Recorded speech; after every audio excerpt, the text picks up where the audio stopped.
So welcome to data science and machine learning course. Last session पे हमने clustering को start किया unsupervised learning में, और हमने के मीन्स क्लस्टरिंग पढ़ी और उसको प्रैक्टिकली इंप्लीमेंट करके भी देखा कि हम एक अनसुपरवाइज डेटा सेट को जो कैन लेबल है उसे किस तरह से क्लस्टरिंग में कन्वर्ट करके एक स्पेसिफिक मीनिंगफुल क्लास में कन्वर्ट कर पाते हैं। इसी तरह उस क्लस्टरिंग में हमारे पास दूसरी क्लस्टरिंग है जिसको हम हायरार्किकल क्लस्टरिंग कहते हैं। तो इसकी वर्किंग और डेफिनेशन देखते हैं और देखेंगे कि हायरार्किकल क्लस्टरिंग के अंदर किस तरह से एक डेटा सेट जो कि अनलेबल होता है हम किस तरह से उसे क्लासिफाई करके एक डोमेन डिफाइन करते हैं, उसकी एक क्लास डिफाइन कर रहे होते हैं। तो डेफिनेशन पे बताया जा रहा है कि hierarchical clustering also known as hierarchical clustering cluster analysis is an algorithm that groups similar object into groups called cluster. यानी एक सिमिलर ग्रुप बनाता है और उस ग्रुप्स को हम क्या कहते हैं, क्लस्टर्स कहते हैं। This endpoint is a set of cluster where each cluster is distinct from each other cluster and the object within each cluster are broadly similar to each other. In simple word, जहां पर आप अपने cluster को एक gather form पर देख रहे हैं जो कि नीचे इमेज पे भी दिखाया जा रहा है बिफोर एंड आफ्टर, तो इसमें आप देख रहे हो कि ये डेटा जो कि इसके साथ तो क्लोजेस्ट है लेकिन दूसरे क्लस्टर्स के साथ ये क्या है, लार्जेस्ट डिस्टेंस पे मौजूद। ठीक है, तो इसी के हवाले से बताया गया है कि ना सिर्फ ये डिस्टेंस है यानी यूनिक है इन दोनों के साथ, बल्कि साथ ही साथ ये एक लार्जेस्ट डिस्टेंस पे मौजूद है। यही वजह है कि ये सेपरेट, यहाँ पर जो रेड कलर है वो एक सेपरेट चंक को डिफाइन कर रहा है विच मीन क्लस्टर को। इसी तरह this one and also this one. तो बिफोर आपके पास जो डेटा था वो इस फॉर्म पे था, उसकी कोई लेबलिंग मौजूद नहीं थी। जब आपने उसमें क्लस्टरिंग अप्लाई की, हायरार्किकल क्लस्टरिंग, तो उसके बाद जो आपके पास फाइनल आउटपुट आया वो इस फॉर्म पर आया है। तो इसके पीछे क्या थ्योरी है, किस तरह से ये कौन कौन से प्रोसेस को इसने फॉलो किया और उसके बाद ये इस कलर्स में या इस क्लस्टर में कन्वर्ट हुआ, ये चीजें हमें अब समझनी है। तो हम आगे मूव करते हैं। तो हायरार्किकल क्लस्टरिंग के अंदर हमारे पास दो टाइप्स हैं या दो मेथड्स हैं या दो अप्रोचेस आप कह सकते हैं जिसके जरिए से आप हायरार्किकल क्लस्टरिंग कर सकते हैं, जिसमें फर्स्ट को हम कहते हैं एग्लोमेरेटिव एंड सेकंड इज डाइवर्सिव। तो फर्स्ट अप्रोच हमारे पास बॉटम अप्रोच कहलाती है और सेकंड जो डाइवर्सिव है वो हमारी टॉप से बॉटम की तरफ कहलाती है।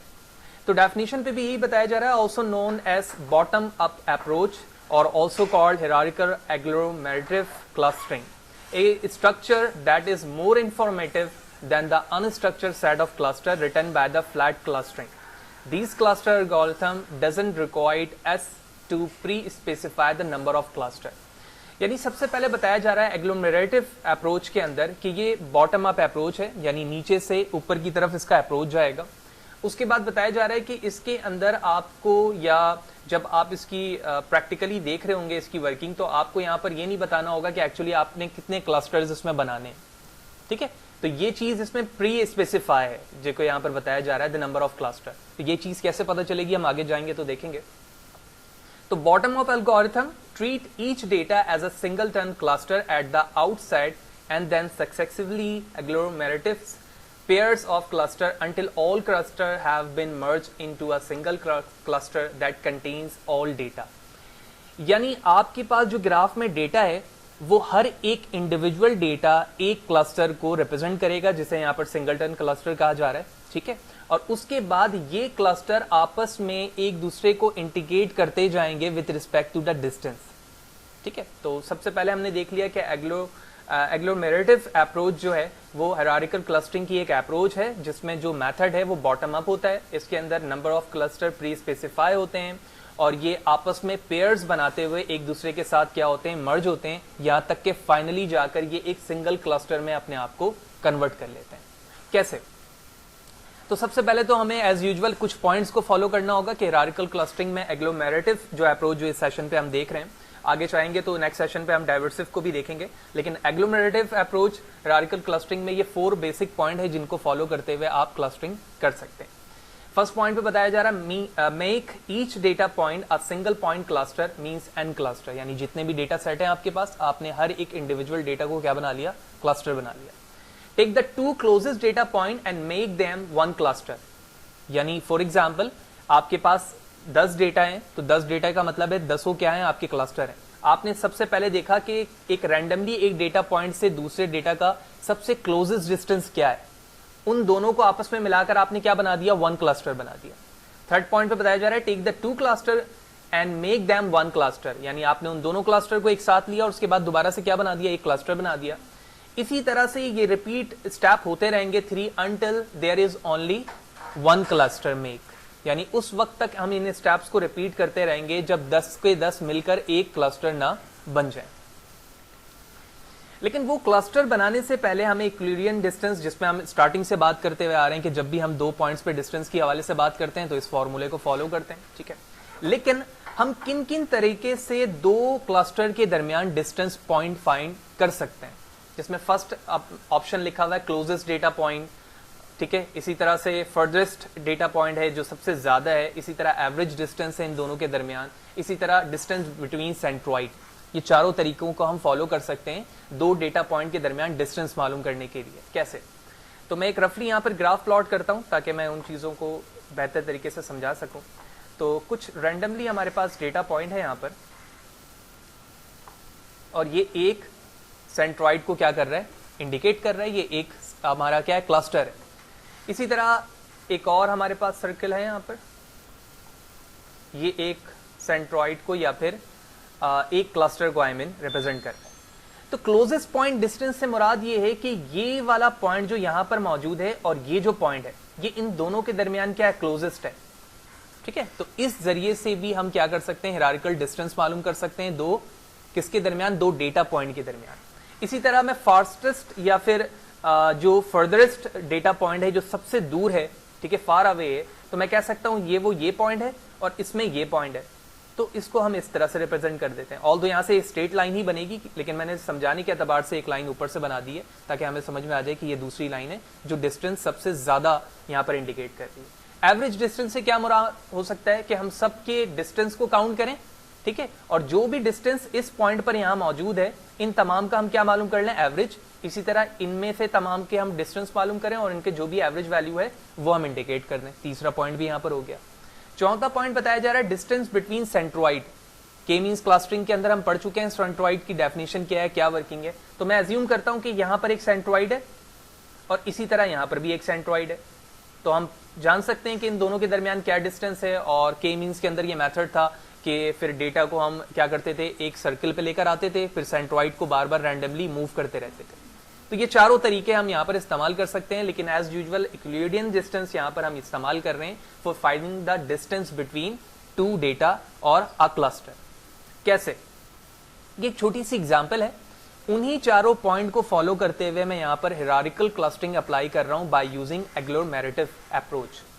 तो सबसे पहले हमारे पास कितने डेटा सेट हैं, 1 2 3 4 5 6, ठीक है ना, विच मीन 6 डेटा है यहां पर। तो सबसे पहले तुम्हें क्या करना है, हर एक को क्या बनाना है, क्लस्टर बनाना है। तो सबसे पहले मैंने सबको क्या बना दिया, क्लस्टर बना दिया। ये पॉइंट नंबर 1 की बात हो रही थी, तो पॉइंट नंबर 1 को हमने फॉलो कर दिया। पॉइंट नंबर 2 पे बताया गया था कि आप सबसे शॉर्टेस्ट डिस्टेंस देखेंगे 2 डेटा पॉइंट के दरमियान। तो मैं ये बता सकता हूं कि इन दोनों डेटा पॉइंट के दरमियान सबसे शॉर्टेस्ट डिस्टेंस है, ठीक है, as compare to the rest of the value. अगर आप इससे इसको कंपेयर करें ये ज्यादा है, लेकिन इससे ये कम है, और बाकी तो एज यूजुअल हमें ऐसे ही पता चल रहा है कि इस डेटा पॉइंट से तमाम वैल्यू ही फार अवे है। तो मैं कह सकता हूं कि इन दोनों को अब मैं क्या कर दूंगा, ज्वाइन कर दूंगा पॉइंट नंबर 2 के मुताबिक। तो ये क्या बन गया, एक क्लस्टर बन गया। अब जब एक क्लस्टर बन चुका है तो अब इस डेटा पॉइंट से इसको अब मैं सिंगल कंसीडर करूंगा क्योंकि ये एक 1 क्लस्टर में कन्वर्ट हो चुका है। इस क्लस्टर से इसका डिस्टेंस कम है ना, या इसका या इसका या इसका नियर है ना। तो अब मुझे क्या करना होगा, एक और क्लस्टर बनाना होगा जो इन तीनों को मिलाकर क्या कर दे, एक कर दे। क्योंकि डेफिनेशन के जो पॉइंट्स थे हमारे वो यही कह रहे थे कि 2 क्लोजेस्ट पॉइंट लेना है हमें और मेक दैम 1 क्लस्टर, और 2 जो क्लोजेस्ट क्लस्टर होंगे उनको मिलाकर हमें क्या बनाना होगा, हर दफा एक क्लस्टर बनाना होगा। वही हमने किया यहाँ पर। तो ये क्लियर हो गया, हमारा एक क्लस्टर यहाँ बन गया। अब बात होती है इस क्लस्टर के डिस्टेंस की, ठीक है ना। ऑल्दो कुछ पॉइंट्स मैंने यहाँ पर शॉर्ट कर दिए क्योंकि मैं इसको अगर और अंडरस्टैंड करवाऊं, क्योंकि इसका डिस्टेंस ज्यादा है, ये डिस्टेंस आपस में कम है, ठीक है ना। ऑल्दो इस पर कोई इफेक्ट नहीं है, मैंने इसको डिलीट कर दिया, फाइनल रिजल्ट हमारा वही आने वाला है। लेकिन अकॉर्डिंग टू द पॉइंट अगर हम बात करें तो इसके डिस्टेंस के दरमियान ये डिस्टेंस ज्यादा शॉर्ट है आपस में। तो मैं इन दोनों को मिलाकर क्या बना सकता हूं, एक क्लस्टर दोबारा से बना सकता हूं।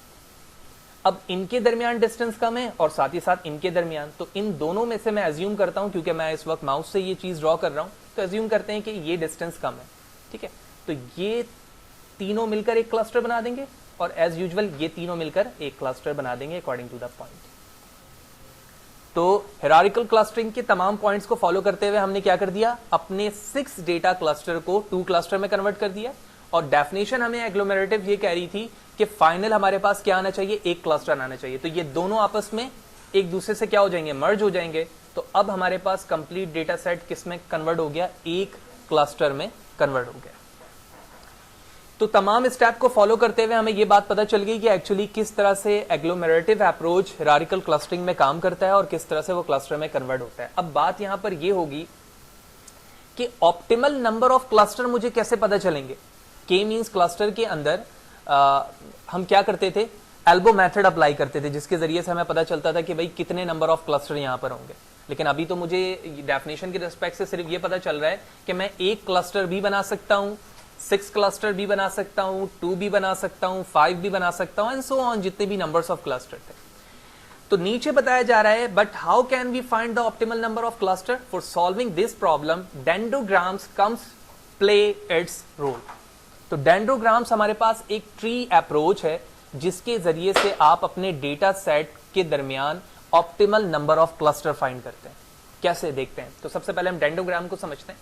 तो an dendrogram is a diagram representing a tree, ये एक ट्री को रिप्रेजेंट करता है। This diagrammatic representation is frequently used in different context in hierarchical clustering. It illustrates the arrangement of the cluster produced by the corresponding analysis. ठीक है, तो ये किस चीज को जाहिर कर रहा है, यकीनी तौर पर अभी समझना आपके लिए बहुत ही मुश्किल है कि एक्चुअली ये डेटा किस तरह से आ रहे हैं और ये किस तरह से पॉइंट बन रहे हैं। तो जिस तरह से मैंने पॉइंट टू पॉइंट अभी आपको क्लस्टरिंग की टेक्निक बताई है, अब इसी चीज को हम डेंड्रोग्राम में कन्वर्ट करके देखेंगे तो साथ साथ हमें डेंड्रोग्राम की डेफिनेशन भी समझ में आने लगेगी और ऑप्टिमल नंबर ऑफ क्लस्टर का कॉन्सेप्ट भी समझ में आने लग जाएगा। Let's see.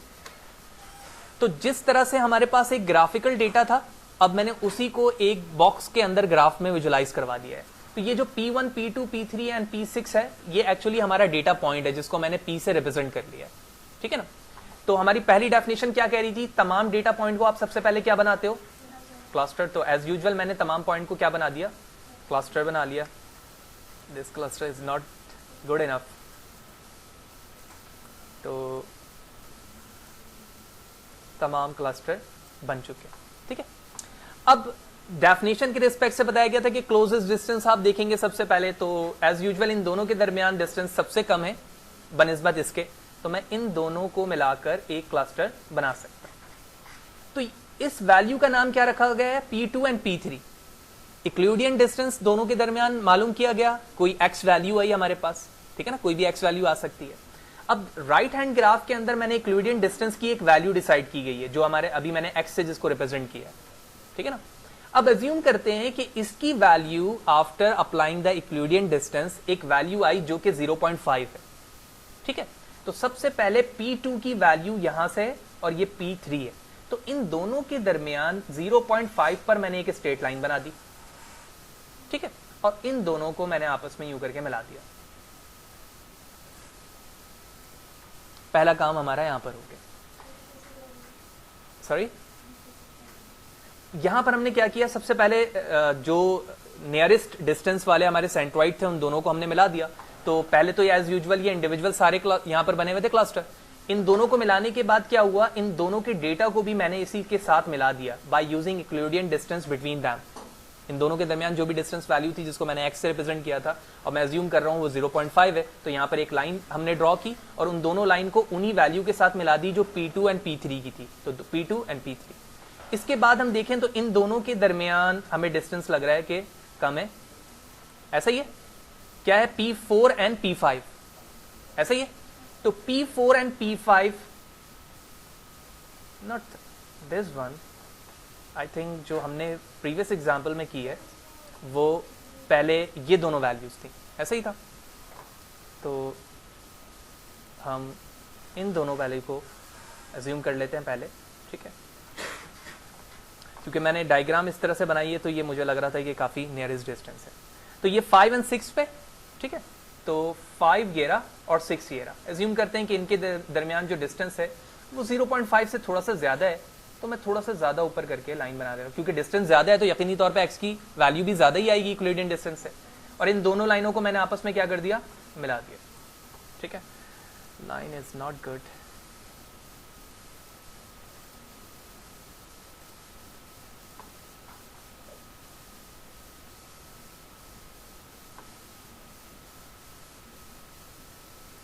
तो दो हमारे यूक्लिडियन डिस्टेंस यहाँ पर रेडी हो चुके हैं। अब इन दोनों के दरमियान डिफरेंस देखें तो ये भी एक क्लस्टर में कन्वर्ट हो चुका है और ये भी एक क्लस्टर में कन्वर्ट हो चुका है, लिहाजा अब ये तीनों मिलकर क्या बना देंगे, एक क्लस्टर बना देंगे। तो अब यहां पर जो एक नया डेटा पॉइंट आया वो कौन सा आया, P1 का। तो यकीनी तौर पे कि डिस्टेंस ज्यादा है तो इसकी वैल्यू भी ज्यादा होने वाली है। तो अब जो पॉइंट बनेगा वो यहां से यहां तक बनेगा। तो ये P1 की वैल्यू इससे अटैच्ड हुई, लेकिन ये इन दोनों के दरमियान आकर अटैच्ड होगी, क्योंकि ये दोनों क्लस्टर क्या हैं, मिलकर एक बन रहे हैं ना। यही वजह है कि मैंने जो स्ट्रेट लाइन आगे एंड की है यहां पर, वो कहां पर की है, उन दोनों के सेंटर पे की है। सिमिलरली जब ये तीनों डेटा आपस में मिलकर एक क्लस्टर बनाएगा तो इसकी वैल्यू 4 है। ठीक है, तो 4 से डेटा पॉइंट यहां से इनलार्ज हुआ और इसी तरह जाकर इससे अटैच्ड हो गया। ठीक है, एज्यूम करते हैं इसकी वैल्यू लिटिल बिट थोड़ी सी ज्यादा आ रही है, क्योंकि जो डिस्टेंस है वो यहां पर मैंने 1 एज्यूम किया है, तो मे बी इट्स 1.2 और 1.13 वट एवर समथिंग वैल्यू है। तो अभी तक जो क्लस्टरिंग हुई है हमारी वो 6 से 2 पे कन्वर्ट हो चुकी है। As mention in the definition, अब ये सारी वैल्यू मिलकर क्या बना देगी, एक क्लस्टर बना देगी। तो अब जब एक क्लस्टर के दरमियान जो डिफरेंस है, यानी इन दोनों के दरमियान अगर तुम देखो तो काफी ज्यादा है, तो मैं अज्यूम करता हूं कि अब जो डिफरेंसेस आए हमारे वो ये आए।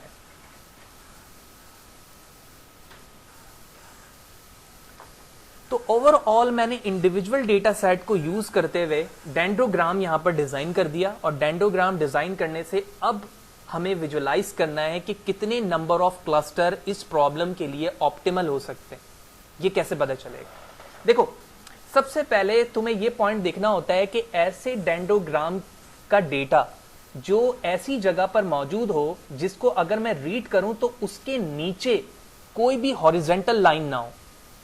कैसे, अगर मैं कहता हूं ये मेरी ऑप्टिमल लाइन है, ठीक है ना, इसको कह रहा हूं, तो आप देख रहे हो जहां पर ये पॉइंट एंड हो रहा है उससे पहले एक हॉरिजॉन्टल लाइन आ गई, तो मैं इसे रीड नहीं करवा सकता। इसी तरह अगर मैं इसकी बात करूं तो इसको भी रीड नहीं करवा सकता, क्योंकि जहां पर ये एंड हो रहा है उससे पहले एक हॉरिजॉन्टल लाइन आ गई जो इसको कट कर रही है। तो मैं कह सकता हूं मैं इसे यूज जरूर कर सकता हूं। क्यों, क्योंकि इसके नीचे कोई हॉरिजॉन्टल लाइन नहीं। लेकिन ये पॉइंट नंबर 1 था। पॉइंट नंबर 2 कहता है कि ऐसा डेटा पॉइंट जिसके नीचे कोई हॉरिजॉन्टल लाइन उसको कट ऑफ ना कर रही हो, लेकिन उसका जो चार्ट हो यानी इक्विलिडियन डिस्टेंस हो वो सबसे लार्जेस्ट हो। तो अगर तुम इस पॉइंट को देखो तो ये यहां से स्टार्ट हो रहा है और यहीं पर एंड हो रहा है, और इसके दरमियान कोई भी ऐसा डेटा पॉइंट नहीं है जिसको हॉरिजॉन्टली क्या कर रहा हो, कट ऑफ कर रहा हो। तो लिहाजा मैं कह सकता हूं कि ये वो हमारा चार्ट है डेंड्रोग्राम का, जो कि यहां पर ये विजुअलाइज करके मुझे बता सकता है कि कितने ऑप्टिमल नंबर ऑफ क्लस्टर होंगे। अब optimal number of cluster find करने का तरीका तो हमें यहां तक बात समझ में आ गई। अब यहां पर हमें एल्गोरिथम के अंदर या लॉजिक में डिफाइन करना होता है कि हमारा थ्रेशोल्ड लेवल क्या है। थ्रेशोल्ड लेवल से मुराद ये है कि मैंने अपने प्रोग्राम के अंदर या क्लस्टरिंग की कॉन्सेप्ट पे बताया कि अगर इक्विलिडियन डिस्टेंस की वैल्यू 1.5 या उससे ज्यादा होगी तो यहां पर मेरा थ्रेशोल्ड लेवल है। इसी तरह किसी ने कह दिया 2 मेरा थ्रेशोल्ड लेवल है, तो वहां पर मैं एक स्ट्रेट लाइन बना दूंगा। लेकिन यहां पर देखो, अगर मैं यहां से स्ट्रेट लाइन बनाऊं, यहां से बनाऊं, यहां से बनाऊं या यहां से बनाऊं, ऑल आर इक्वल। कैसे, जब आपने डेंड्रोग्राम के अंदर लार्जेस्ट डिस्टेंस वाले डायग्राम को देखा और उसमें से एक लाइन ड्रॉ की, तो आप देखेंगे कितनी लाइन को इंटरसेक्ट कर रहा है, 1 and 2। तो मैं कह सकता हूं कि number of cluster optimal number के इस डेटा सेट पर हमारे पास कितने होने चाहिए, 2। अगर आप अपने थ्रेशोल्ड लेवल को चेंज कर दो 1.5 तक तो भी कोई इश्यू नहीं है, अभी भी क्या है, 2 ही है। यहां पर भी कर दो तो 2 ही है, ठीक है, लेकिन इससे नीचे हम नहीं आ सकते। तो पॉइंट नंबर 1 and 2 फॉलो करते हुए मैंने यहां पर बना दिया। फॉर एग्जाम्पल तुम ये कहते हो कि नहीं यार मुझे जो नंबर्स ऑफ क्वांटिटी है ना क्लस्टर की वो ज्यादा चाहिए, तो पॉइंट नंबर 1 पे मैंने आपको बताया था कि मैं इसे भी क्लस्टरिंग के लिए इस्तेमाल कर सकता हूं, क्योंकि इसके नीचे कोई भी एक हॉरिजॉन्टल लाइन मौजूद नहीं है। तो अगर मैं अपना थ्रेशोल्ड लेवल यहां पर सेट कर लेता हूं 0.25, तो यहां से एक स्ट्रेट लाइन बनेगी। तो ये कितने लाइनों को इंटरसेक्ट कर रही है? 1 2 3 4 5 एंड 6। इसका मतलब ये हुआ जितना डेटा पॉइंट है उतना ही क्लस्टर। लेकिन जो हमारे पास ऑप्टिमल नंबर ऑफ क्लस्टर आए अकॉर्डिंग टू डेफिनेशन वो 2 है। तो ये दो किसको डिवाइड कर रहे हैं? देखो ये वाली लाइन जा रही है इसके साथ, और ये किसको कट कर रही है? इसे कर रही है। तो मैं कह सकता हूं 1 2 एंड 3 एक क्लस्टर हो गए। इसी तरह ये वाली लाइन किस पे आ रही है? इस पे आ रही है। ये किसको इंटरसेक्ट कर रहा है? 4 को। ये इसके साथ जाके इससे मिल रहा है 5 एंड 6 से। तो 4 5 एंड 6 हमारे एक क्लस्टर बन गए। तो इन सिंपल वर्ड, ये जो सर्किल है ये हमारा क्लस्टर 1 होगा, और ये जो सर्किल है वो हमारा क्लस्टर 2 हो जाए। तो एग्लोमेरेटिव अप्रोच हमें क्या कह रही है? बॉटम से अप। जो यहां पर मैंने डेंडोग्राम बनाया है वो मैंने कहां से बनाया है? नीचे से ऊपर की तरफ। ठीक है, अगर इसी डेंडोग्राम को मैं कन्वर्ट कर दूं कैसे? अप से बॉटम की तरफ, तो ये किसमें कन्वर्ट हो जाएगा? डिवर्सिव पे, जो हम नेक्स्ट सेशन पे आगे जाएंगे तो उसको रीड करेंगे। तो होपफुली तमाम डेफिनेशन और इसकी डायग्रामेटिकल व्यू क्लियर होगी कि किस तरह से एग्लोमेरेटिव अप्रोच काम करता है राडिकल क्लस्टरिंग में, और किस तरह से ऑप्टिमल नंबर ऑफ क्लस्टर हम फाइंड कर सकते हैं। अब इट्स टाइम ऑफ क्विज। तो इस डेंडोग्राम को सर्च करते हुए या देखते हुए आपको फाइंड करना है कि इसमें नंबर ऑफ क्लस्टर्स कितने होंगे। आपको 10 सेकंड्स दे रहा हूं, ठीक है, आप खुद मुझे बताएं, ठीक है, कि इसमें कितने क्लस्टर्स होंगे, ऑप्टिमल नंबर ऑफ क्लस्टर क्या हो सकते हैं। Total number of cluster, optimal number of cluster. जैसे मैंने प्रीवियस एग्जांपल में 2 बताया, जैसे मैंने प्रीवियस एग्जांपल में बताया ना कि यहाँ पर कितने ऑप्टिमल नंबर क्लस्टर? 2। हाँ, तो उसी पॉइंट को फॉलो करते हुए यहाँ पर बताएं कितने number of. Cut off line कहां पर आएगी और क्यों आएगी?